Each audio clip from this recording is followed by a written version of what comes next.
نومبر 2015 کو حضرت خلیفۃ المسیح الخامس اید اللہ تعالیٰ بنصر العزیز نے جاپان کے شہر اوڈیبیا میں ہلٹن ہوٹل میں ایک تقریب سے خطاب فرمایا۔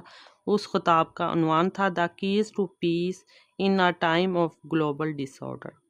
اس خطاب کی ایک جھلک ذیل میں ہے اور وہ انگلش میں تھی۔ میں آپ کے سامنے اردو میں پیش کرتی ہوں۔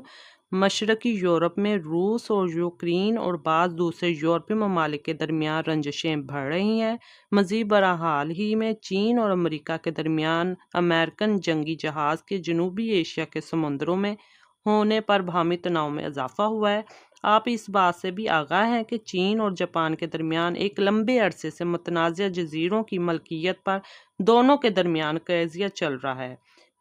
کشمیر کا تنازع بھارت اور پاکستان کے درمیان ایک مستقل وجہ ہے باہمی چپکلش کی، اور اس میں کوئی کمی واقع نہیں ہوئی۔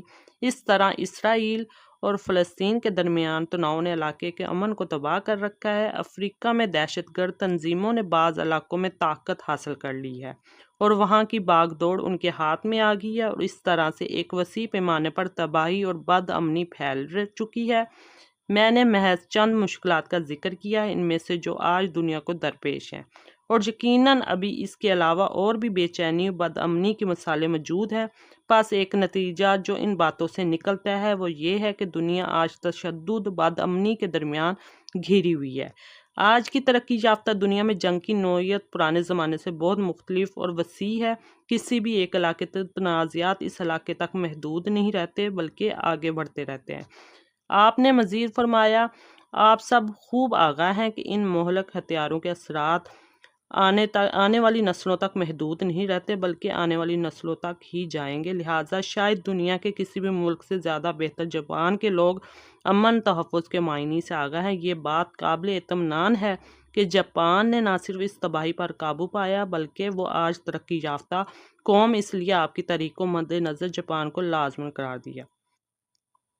آپ نے مزید ارشاد فرمایا، جب ایٹمی ہتھیار جاپان کے خلاف استعمال ہوئے تو اس وقت جماعت احمدیہ کے سربراہ نے، جو دوسرے خلیفہ المسیح تھے، بہت سخت الفاظ میں اس حملے کی مذمت کی۔ انہوں نے فرمایا، ہماری مذہبی اخلاقی تعلیم تقاضا کرتی ہے ہم ساری دنیا کے سامنے اس بات کو لے کر آئیں، ہم اس ہولناک فعل کی خون کی ہولی کو کسی بھی صورت میں درست قرار نہیں دے سکتے۔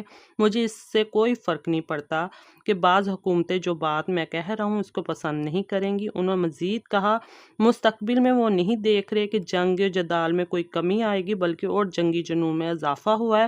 ان کے الفاظ آج بالکل درست ثابت ہو رہے ہیں۔